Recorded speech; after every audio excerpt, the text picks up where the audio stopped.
I don't know how many of you were listening to the Pav Singh presentation about the massacre of the Sikhs in 1984, but it's me again, and this time we're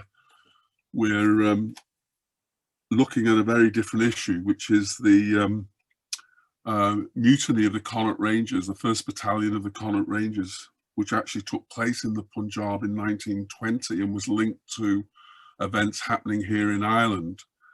And we've got a very distinguished speaker who probably knows as much about the Connaught Rangers Mutiny as most.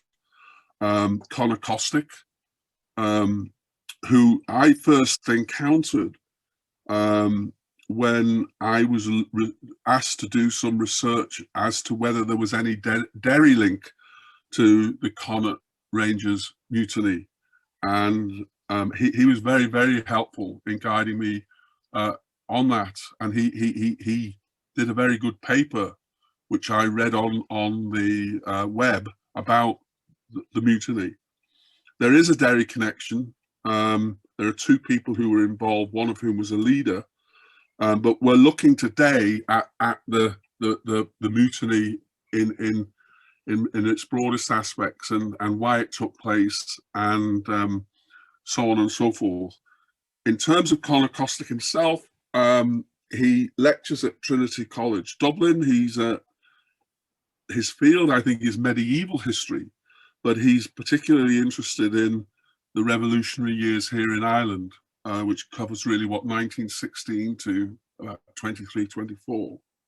He belongs to a political group called the Independent Left, and he's written extensively about the Rangers Mutiny and other events associated with the revolutionary events in Ireland at that time. Can I just say this and then I'll shut up? This presentation, as indeed all other presentations, are available or will be available on the YouTube channel of the Museum of Free Derry.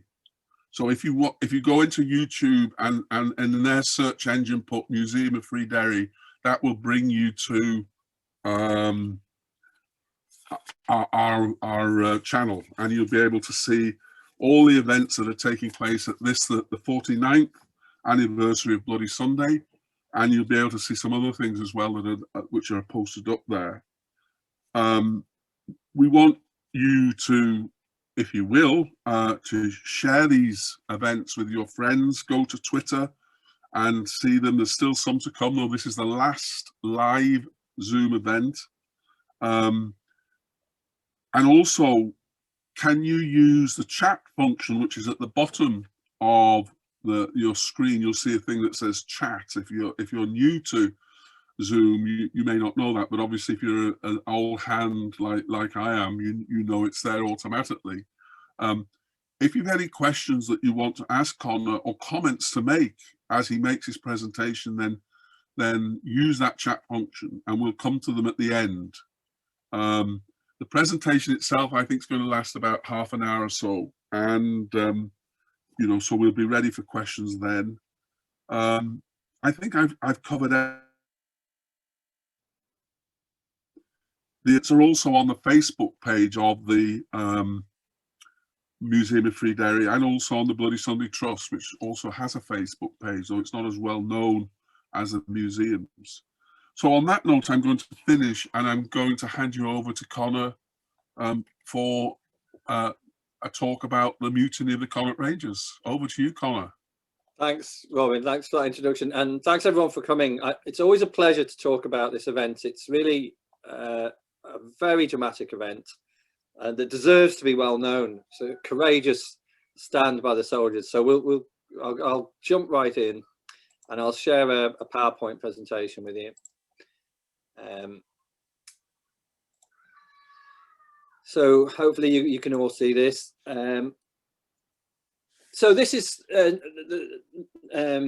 northwest corner of India, and this is where the mutiny is going to take place. And the Connaught Rangers are soldiers in the British Army, but they're predominantly Irish, especially the 1st Battalion, and they're stationed in 2 barracks here, Jullender and Solon. And the reason why they're there is because there's a lot of unrest in India, a lot of protest against the empire.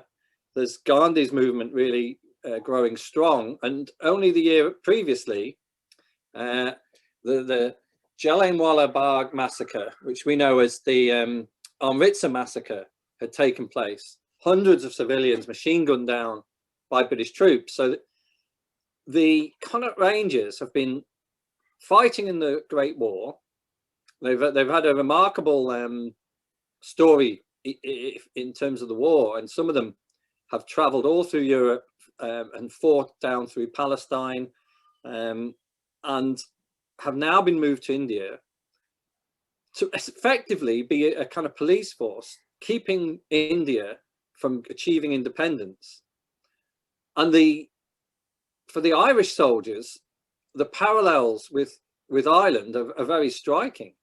They are effectively being asked to do what other British soldiers are doing in Ireland right at exactly the same time. And they know about this because some of them have had leave and had a chance to go to Ireland and see firsthand in their own eyes raids by Black and Tans, harassment by British soldiers against, for example, GAA games. And all of them are getting newspapers, the newspapers are full of the struggle in Ireland. So the parallel between what's happening in Ireland and then what they're being expected to do in India isn't lost. And so there's 5 of them have a conversation, and in the end 4 decide that they can no longer serve in the British Army. And so they're led by this man, Joe Hawes. And I like this photo because there's a certain nonchalance to the pose. And it kind of, you want to get to the human being inside the story. And there are some videos of Joe Hawes in later life talking about this. But here you can see he's a impressive looking man, and he seems to have a certain confidence, which he must have had, because it was a tremendously risky action at a personal level to report. So the 4 of them, to ground their arms, as the term is, to report to the officers and say that they're no longer willing to serve in the British Army. Very risky. It's not that long since the Great Wars ended, and that kind of behaviour would often lead to people being shot. I mean, you couldn't back out of the war without being accused of cowardice, court-martialed, and so on. So they knew there was a risk, because they met a Lance Corporal and gave him a few of their personal items, personal possessions, and they said to him, if we get killed, we want our families to know the real reason. So they were worried that, if they were shot, it would be for cowardice, but they wanted to make sure that everyone knew back at home in Ireland it's because they could no longer serve in the British Army. So a fantastic Spartacus-like moment where they say, no, we're not serving this army anymore. It's wrong. And that's on the 8 a.m. On the 28th of June, 1920. Lance Corporal Flannery, I was trying to remember his name. So the initial mutiny then is not a full-blown mutiny at all. It's a kind of personal statement, but it turns into something far more serious, because the other Irish soldiers, and not just the Irish ones, are sympathetic to the stand these 4 make. So when the assembly, the troops were assembled, C companies assembled at 9 a.m. Another 29 fall out and go over to their 4 comrades who are being held in the detention area, the cells there. So that's most of C Company now in a state of grounding arms still. So a kind of passive resistance to serving in the British Army anymore. And the matter escalates then where their colleagues in B Company return. So probably another 100 or so, and Colonel Deacon, who's in charge of them, makes a mistake. He is very proud of the Connaught Rangers and their traditions. He cannot believe that the men really intend to see this through and leave with all the consequences that might mean for them in terms of jail and possibly worse. So he tries to debate them, and not only does he debate, he has B Company settle down to listen to him. He has the Hawes and the others brought in attendance, so everybody's listening. And Deacon makes this great speech where he recalls the heroism of the Connaught Rangers, their success in battle, and so on. He's really moving things very well in his direction and calling the men back to their duty. Then Hawes stands up and answers him. And Hawes is only a private. So, you know, a private to be confronting the colonel in public, this is an amazing incident. This is high drama. You know, there should be a film about this moment. And Hawes does better. Hawes said, all these glories that you've just talked about, they've all been for Britain, and not one of them's been for Ireland until today. And now, today, we're going to add something to the history of this regiment, and it'll be the best thing ever. And it's that we won't fight. And it's a success, right? So everybody comes over to Hawes's side. So now they've got a serious mutiny, because the 300 men totally transforms the situation. When you've only got 4 men, well, they're just going to be in prison, and they're going to be lucky if the full weight of the authorities doesn't fall on. When you've got 300 mutinying, you're in charge. So it's the officers who have to hurry off and stay in their bungalows, and it's the rebels who now control the barracks. So they have a rebel muster, and they set about what they're doing really with an impressive sense of what to do, because this is all being improvised. This isn't a plan that somebody's had time to really work on, but their improvisations are very effective. So first of all, they control the alcohol. They put a guard on it. They don't want this to become disorganized and just a chaotic free-for-all. This is a serious moment, and they understand the gravity of it. They want to strike a blow now for Ireland, and this is reflected in the fact that as well as organising patrols, as well as organising a committee, they organised to get the Irish flag, the tricolour, which is only recently, in fact, it's still illegal in Ireland to be displaying this flag. So, but they arranged to go down to the local bazaar, get the materials, and they managed to get rosettes made as well, green, white, and orange. So it's an effective takeover of the barracks that day. Now, the other companies are, if you remember that map, see if so the other companies are up to the east, just at the edge of the mountains in Solon. So they send Frank Garrity and Patrick Kelly to tell their friends that this mutiny is underway, and to try and get them to do the same in Solon. It seems that the officers were alert, so maybe a messenger had already gone from the officers in Jullender to Solon, but Patrick Kelly and Frank Garrity are detained, but they're able to shout through the bars of their cells and what's going on. There's a mutiny in Jullender. We're striking for Ireland. And also in the post, the rebels are using the postal system to send the rosettes and letters, also explaining what's happened. So there's a muster in Solon, and there's 2 days after the Jullender mutiny, late in the day, Jim Daly leads 40 of the men to take over one particular bungalow, which they now refer to as Liberty Hall. And there's a picture of Jim Daly, and he's very young.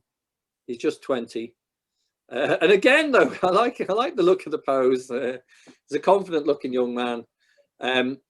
Jim Daly, though, just to flag, is going to be the tragic element to this story, because when all the dust is settled, they do execute.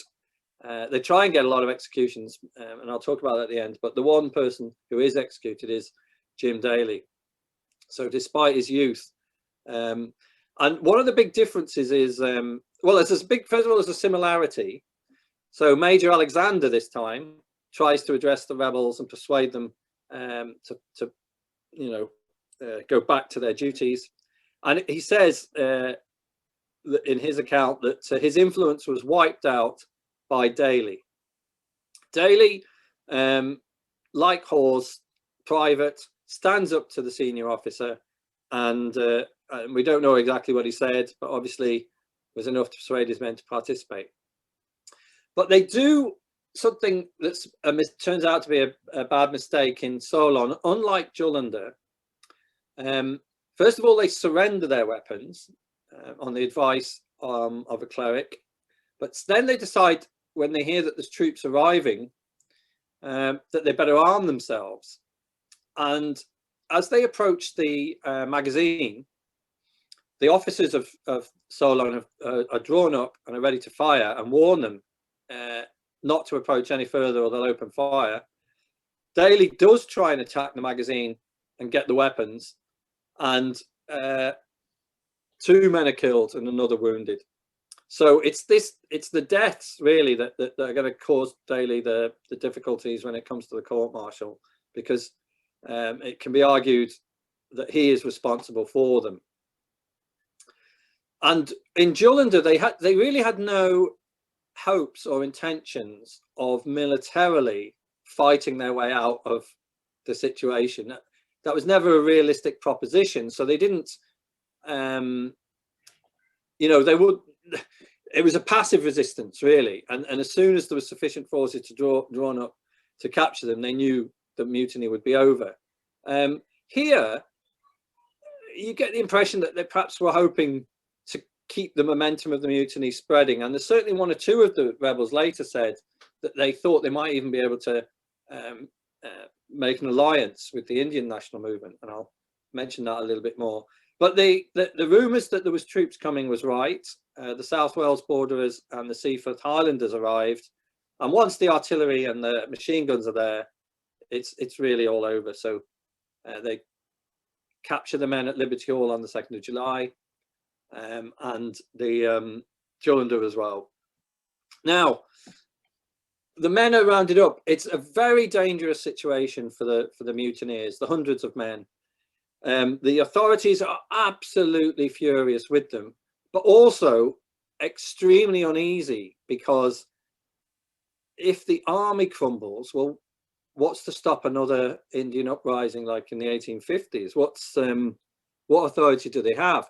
So there's a real tension in this situation where some of the officers are for the most severe punishments, and they keep the men out in dehydrating conditions under the blazing sun, no shade for them. They keep them in very poor food, so the men are all hungry.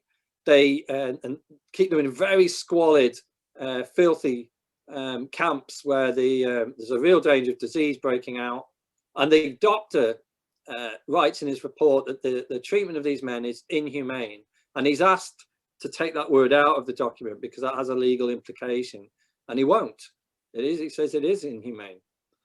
And on the 2nd of July in Jullender, Major Payne, who's a real hothead and really wants to shoot the ringleaders, he sends in troops into the hundreds of prisoners to try and get 20 men out, drag them out.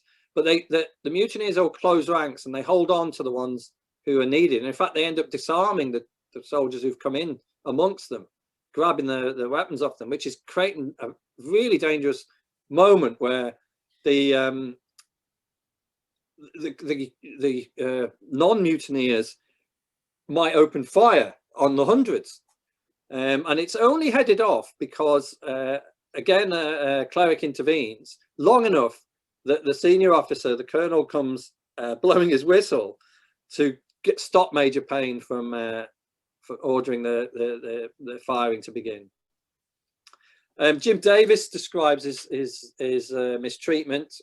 He said the men were suffering from dysentery and sunstroke, and they were made to lie on the ground for hours and hours, for example. And he says he got a cold from that never left him, entered his chest.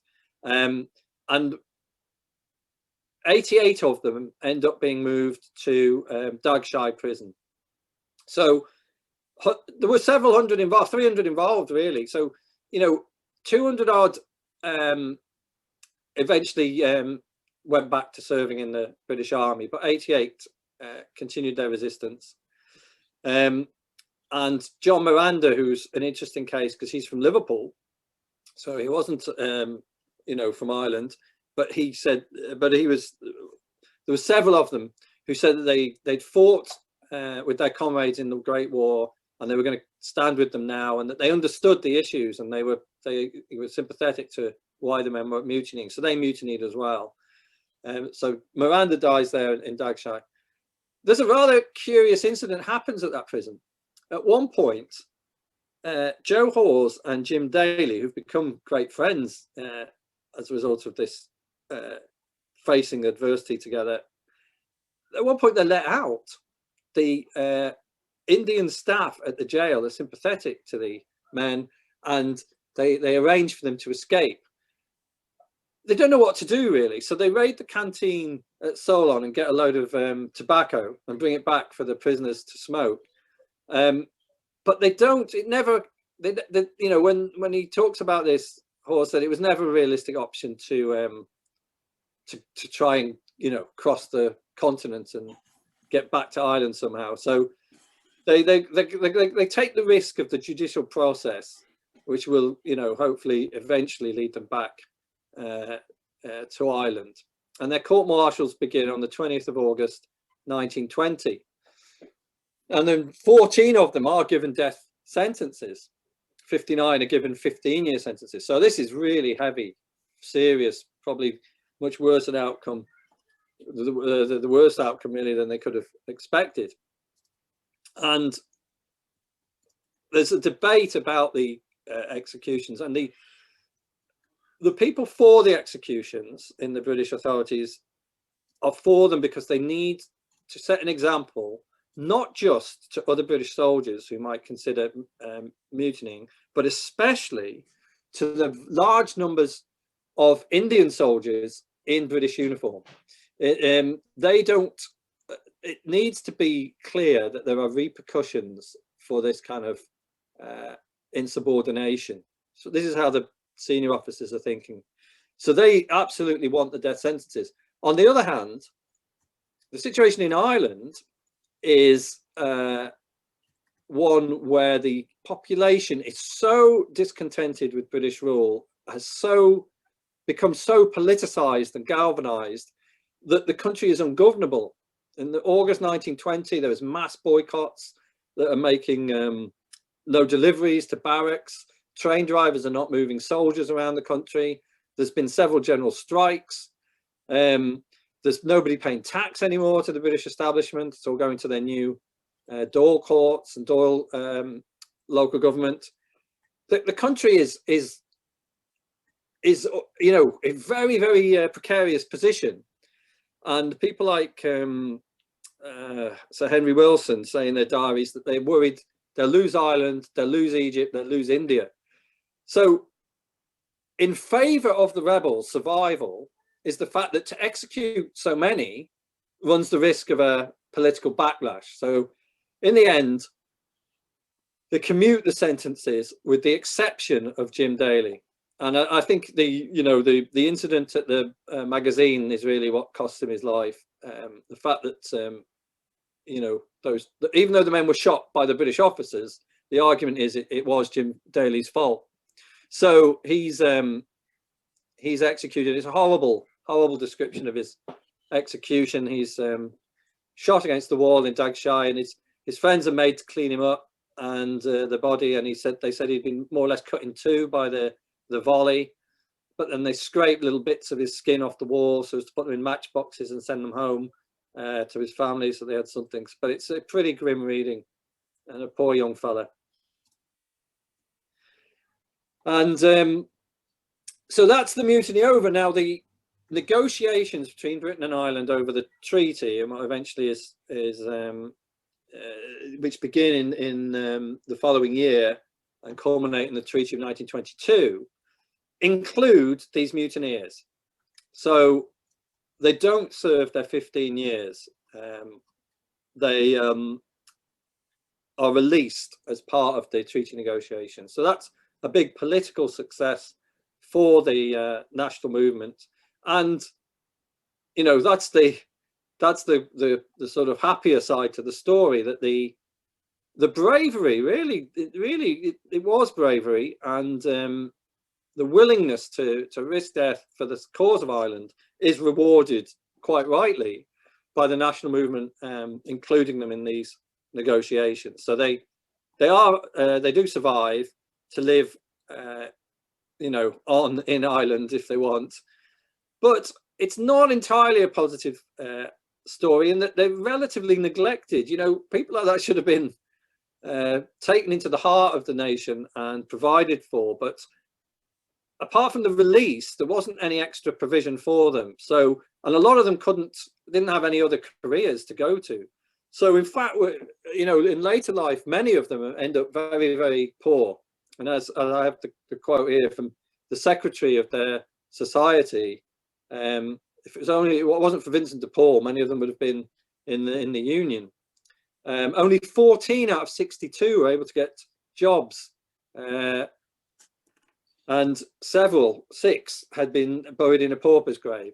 So, you know, not entirely the positive celebratory mood in the country around them that perhaps there deserves to be. But, you know, the new Free State government is probably ambiguous about mutinous soldiers anyway. It's not the kind of thing they'd be particularly keen on. Now, was there a sympathy in India for them? Yes, there was. And that's, for me, that's very interesting, you know, that the Ireland and India have such similar kind of political stories, vastly different countries in many ways, but going back all the way to the Indo-Europeans, you know, there's a shared culture there. We share their myths and legends and gods, and the roots of our languages and so on, of Celtic language. And but in modern times, a more modern connection in the form of struggle against the empire. So the Gandhi's movement was obviously very sympathetic to these rebels, and his newspapers described how it shows how patriotic people can preserve their honor, defy the orders of government, and defeat its unjust aims. It suits Gandhi's movement, of course, because it's a non-violent form of protest as well. Soldiers giving up their arms. Tribune as well. The merchants I mentioned in the bazaars who helped the mutineers get their green, white and orange rosettes and flags.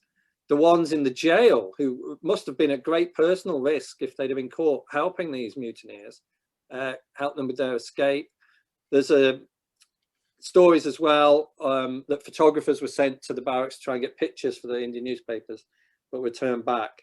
And one of the mutineers, Stephen Lally, says, I thought we may as well kill 2 birds with 1 stone. And if we could get the Indian national movement with us, it would mean a great victory, not alone for Ireland, but for India as well. So while it had momentum, some of them were beginning to daydream, this could really escalate. We could help trigger an Indian revolt and an Irish revolt. And that's a fantastic ambition. To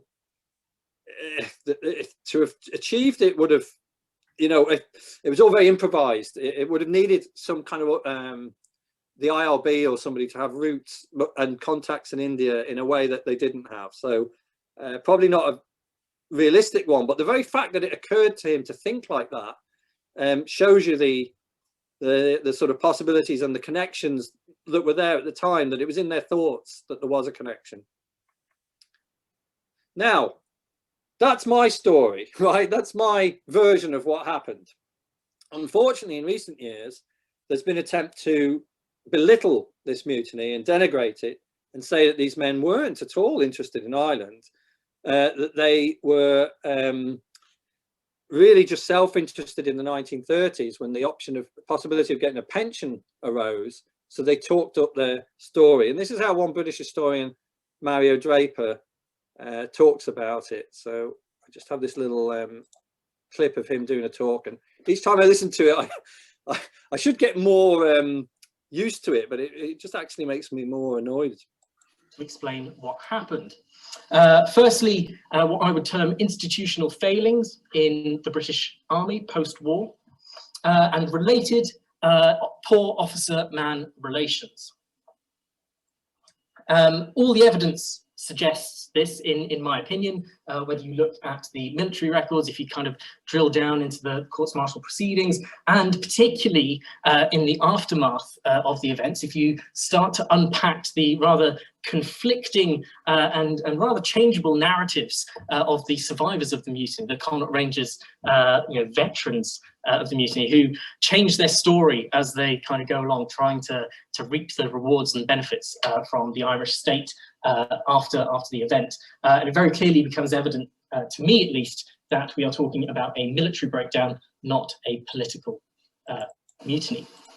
So he's very clear there that in his opinion, and he says all the evidence supports this, they were changing their stories to take advantage of the Irish state.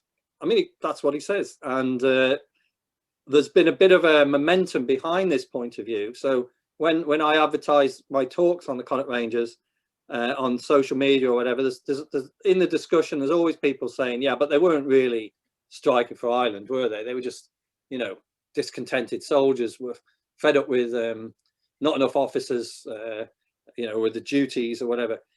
And you've got to remember that Mario Draper is a professional historian. I think it's outrageous that a historian should say all the evidence supports his point of view. If a student came to me with an essay and argued that the Connaught Rangers Mutiny was not about Ireland, that would be fine. That's a legitimate point of view. People do make up stories to get pensions. It's possible, but I'd want to see the evidence, and I'd ask the student, okay, that's interesting. So what are your sources for that? Mario Draper says all the sources, in his opinion, all the sources support him. That's madness. It's actually not madness. It's cynicism. It's playing a line that suits him and suits the people he's addressing and the audience he has in mind, but it's not supported by the sources, and he can't bring the sources to bear that help his case because they don't exist. And in fact, his argument rests on a kind of statistical analysis of the proportion of officers to men. And when we do look at the sources, well, obviously the men themselves absolutely consistently talk about Ireland. The rosettes, the flags, were they inventions? Did they not exist? If they were discontented about their wages, about the duties they've been asked to perform, why are they running up the tricolour? Why are they wearing the rosettes? And probably the most damaging blow to Mario Draper's case is that the British sources support the idea it was a rebellion for Ireland. You can cast aspersions on the men. I don't think you should unless you've got really good evidence, but you could cast aspersions on the men because they do have an interest in trying to obtain a pension and say they were mutinying for Ireland.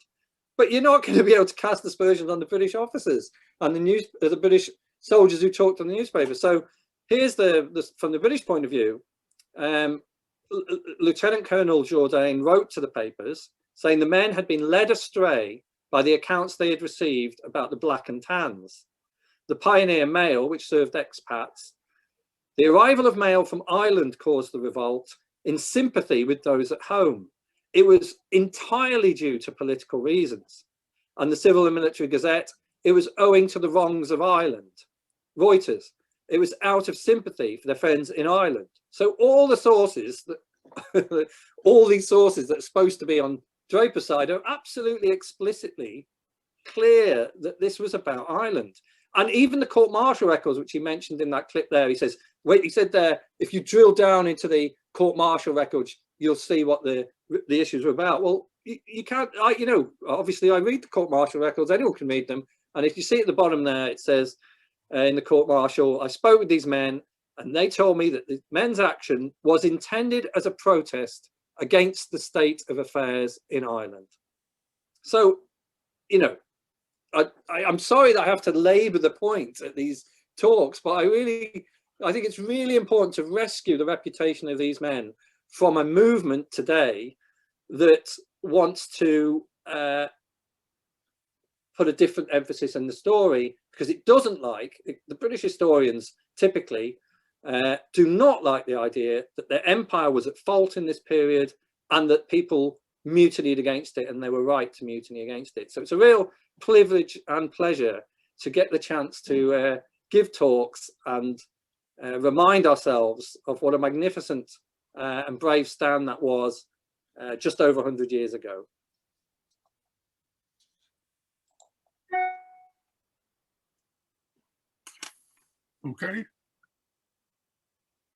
Okay, thank you, Conor. I don't know what's happened to Kira. I think we have definitely. Oh, there she is. She's been monitoring, I hope, the chat section, and certainly one of the questions that I know has been asked has actually been answered, which is to do with the allegation that actually they weren't mutinying about Ireland at all, but that it was to do with living conditions, and of course the living conditions probably were pretty bad. But yes, I think you've pretty well refuted that. So over to you, Kira. Any more comments? Hi everyone. Conor, one of the questions is, one of the striking things about the aftermath of the mutiny was the disparity of the sentences on the mutineers. What are your thoughts on this? Well, yes, I'm not sure.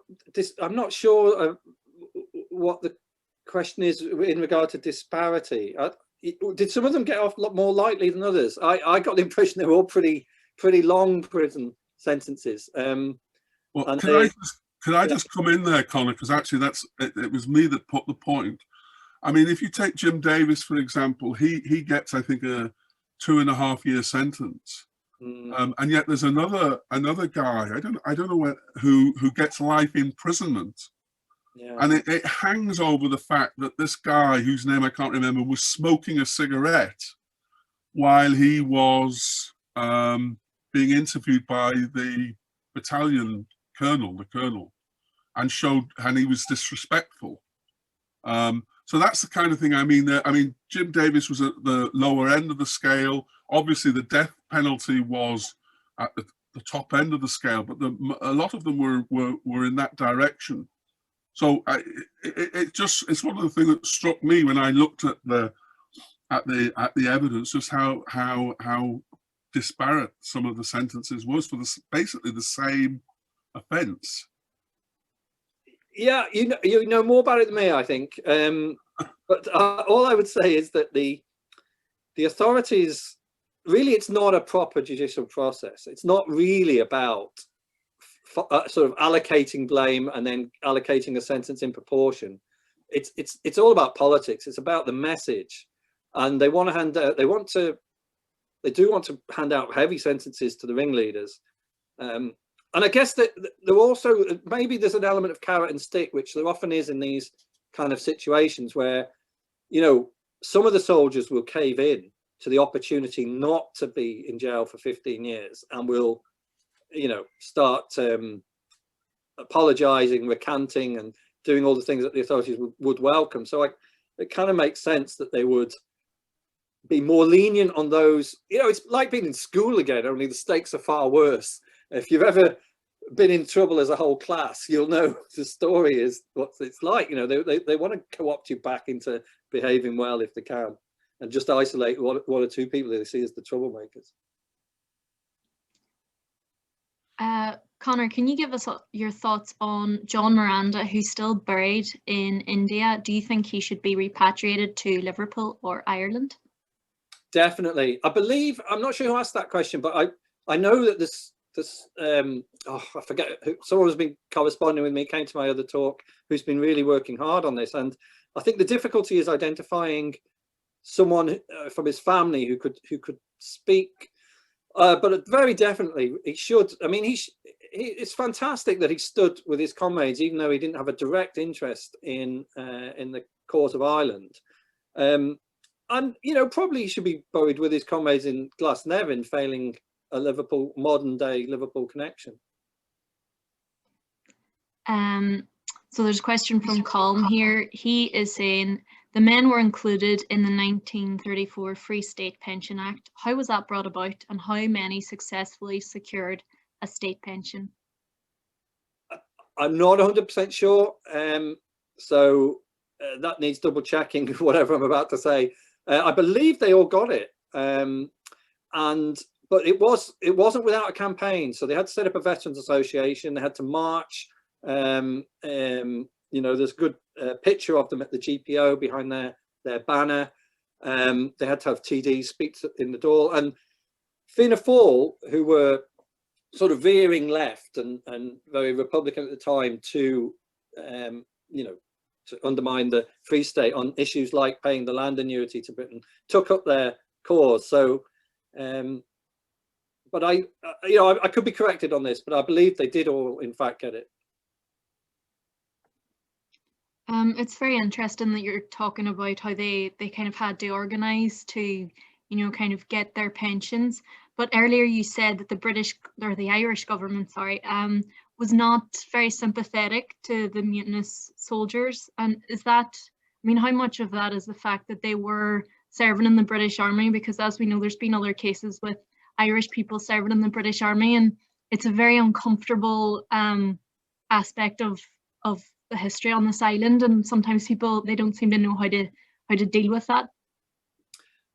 I actually don't think that was. I understand that dynamic exists, yeah, and but if we cast our minds back to 1920, several of the leaders of the IRA have been in the British Army and got some training, and even James Connolly, who didn't like to talk about it much, but as a teenager he'd got some training in the British Army. So, but Tom Barry, Ireland's greatest rebel leader in terms of guerrilla struggle, he got his training in the British Army. So I don't think the mood was quite so ambivalent about that. And the other thing was that there was a lot of understanding about the people who joined the army, because back in 1914, John Redmond had argued, if you join and fight for Belgium, Ireland will be given a reward in the form of independence, some form of home rule.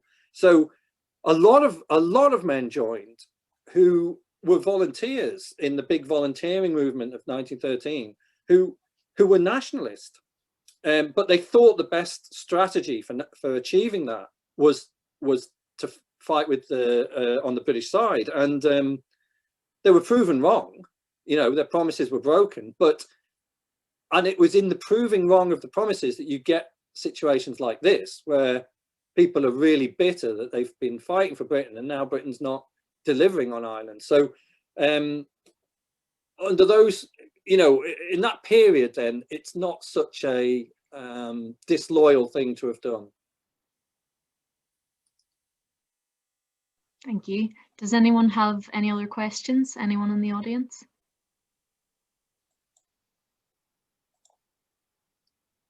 Robin, do you want to jump in? Maybe. Oh, there's a question here. Is there a movement on a pardon for the Connaught Rangers? Is there any sort of campaign for a pardon for the Rangers? That's a great question, and not that I'm aware of. There's a Facebook group where all the family members are very active. It's a really lively, good group, and it's done a lot this year. But nobody's actually raised that idea, and that's an absolutely valid idea. Yeah, I'll put it into the Facebook group. I'll report back on this talk and say that suggestion came up. It's achievable as well. I mean, pardons have been won for when we look back at historical situations like this. Conor, I really want to know how you got into this topic. What drew you to it Well, initially? you can tell from my accent, right, that I have a little bit like Robin, right? I have a northwest accent. So my dad is from Cabra in Dublin, and met my mum who's English, and I grew up in England. And I had a tremendous thirst for Irish history. but it was never met in school. In fact, the syllabus, if you are my age, right, and you did history O-level in England, it was shockingly pro-empire. It was all about how great Britain was, and we had to learn off the tonnage of railway line produced in 1850 and the size of the banks by 1870. This was all what you got marked on, just how brilliant the empire was. I can still remember Turnip Townsend and Arthur Henderson and their agricultural innovations, James Watt and the steam engine. So this is my history syllabus. So I'm left desperate to know more about Irish history. So when I moved to Ireland, I just got, which is 1990, I just really steamed into all the Irish history. And then by then I'd become a socialist as well through the miners' strike in England. And so I had a particular interest in Labour history. And Conley is a fantastic, inspiring figure, and James Larkin. And so that's the sort of impetus behind me reading up on these kind of events. We've actually had quite a lot of discussion about the syllabus in the earlier talk we had. We were talking about the lack of discussion within the British syllabus about the empire and colonialism, but what about in Ireland? I mean, do you think that there is enough of a discussion, and is this taught properly in schools? I mean, obviously the Connaught Rangers Mutiny, I never learnt about it in school.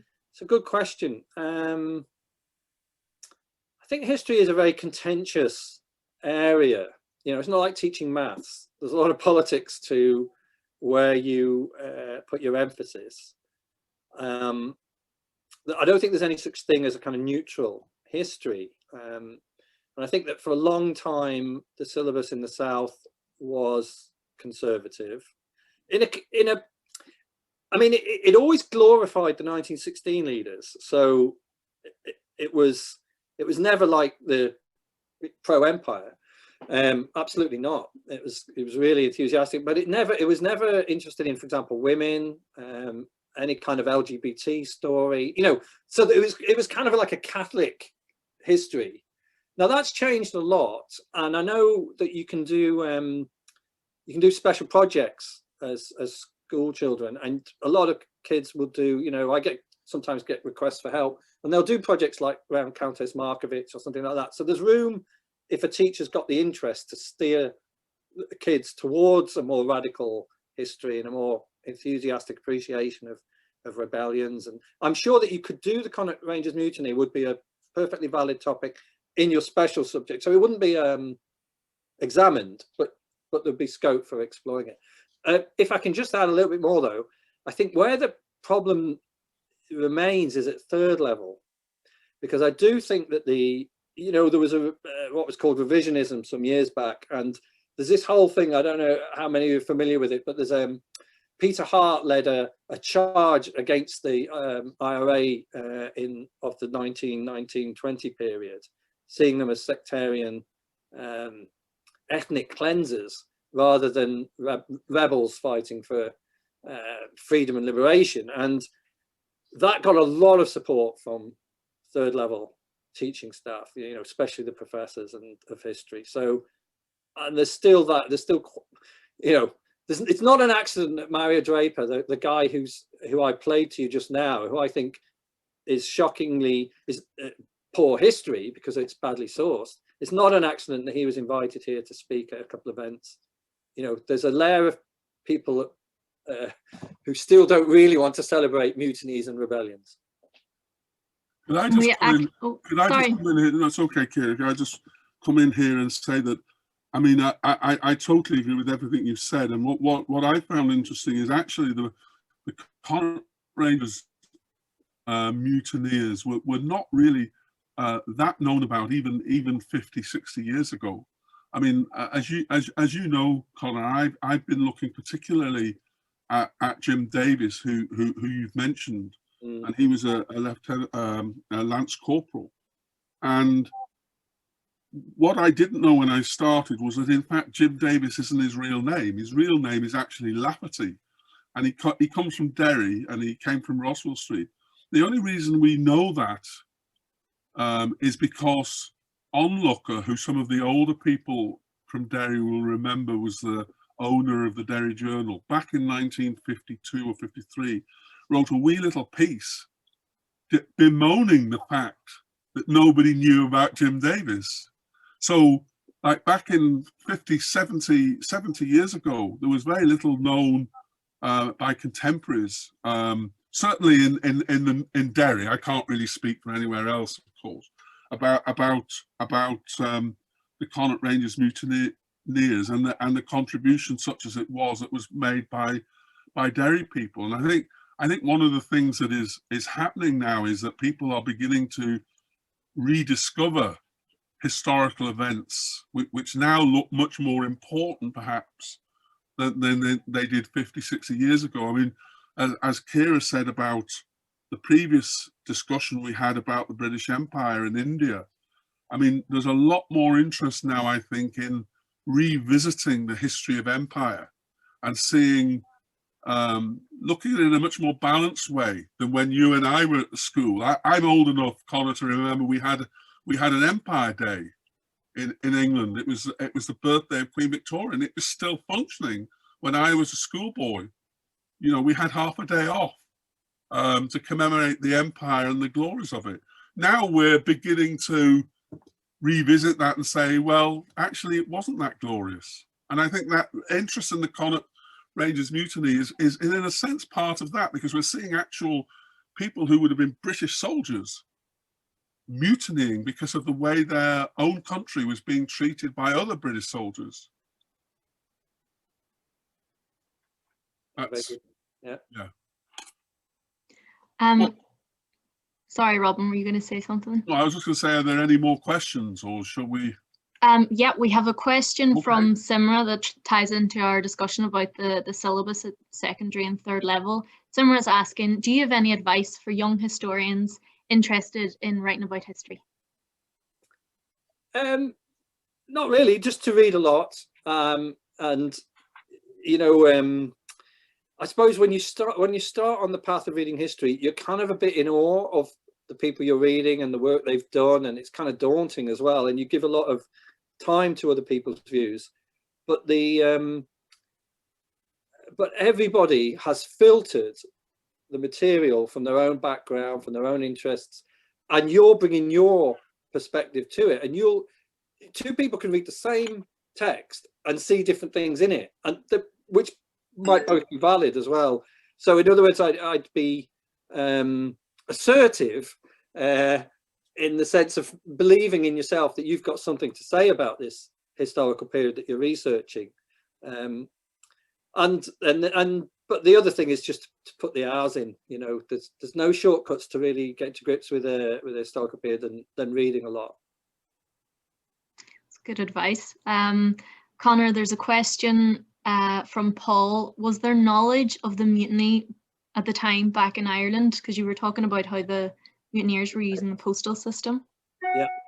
Well, no, it's the newspapers. I think everyone found out in Ireland from the newspapers. So there really was. And that helped them, of course, because the questions could be asked and they could feature in the negotiations around the treaty.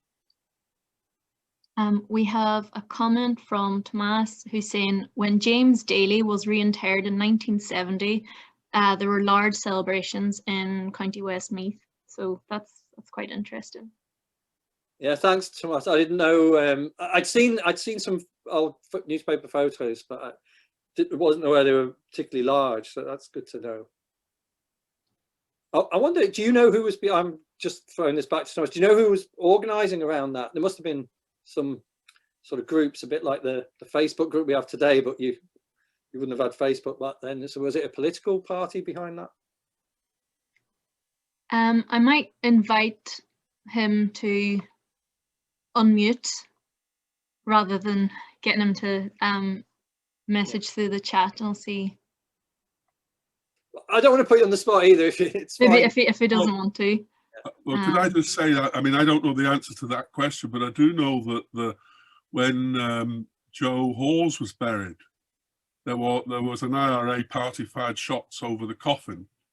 Now I can't remember when he died and was buried. I think it was around that period. Yeah. In the 1970s. He was, you remember, Conor pointed him out as the man who started the mutiny. So I don't know whether there have been any IRA Sinn Féin involvement, but it's a thought. Anyway, are there more questions? Not at the moment. If anyone wants to submit any questions, they can put one in the chat, or they can also use the reactions function if they want to raise their hand, and we could maybe let someone ask a question. Is that Cahill? Is there? No, sorry, I thought you'd raised your hand. I don't think we have any questions at the moment. Well, look, we've almost done the hour, so let's call a stop. And can I, on behalf of the Bloody Sunday Trust and also the Museum of Free Derry and Pat Finucane Centre and the people who've come to listen to you, thank you, Conor, very much for your presentation. It's certainly a historically interesting event, and I would like to think it was a historically important event as well. It's good to have somebody take us through what actually happened and what the consequences were. So can I thank you for that, and say to everybody that if you want to know the video of this that will be posted. I'm not entirely certain when, but hopefully in the next day or two. So if you want to go back to it, you can. And also get friends to look at it as well, because we know not everybody can make 1 o'clock on a Saturday. If you want to see what's happening else this time in the next day or two around Bloody Sunday 49, then go to either Twitter or go to the Facebook page of either the museum and or the Bloody Sunday Trust, and all the events are posted there. So that's it, folks. And thanks very much to Kira and for doing all this back behind the scenes work, the technicians. It's good to see. And Maeve McLaughlin, who's also here, and she's been involved a bit on the technical side as well. So thank you very much. And over and out, as they say. Thanks, everyone. See you. Okay, bye-bye.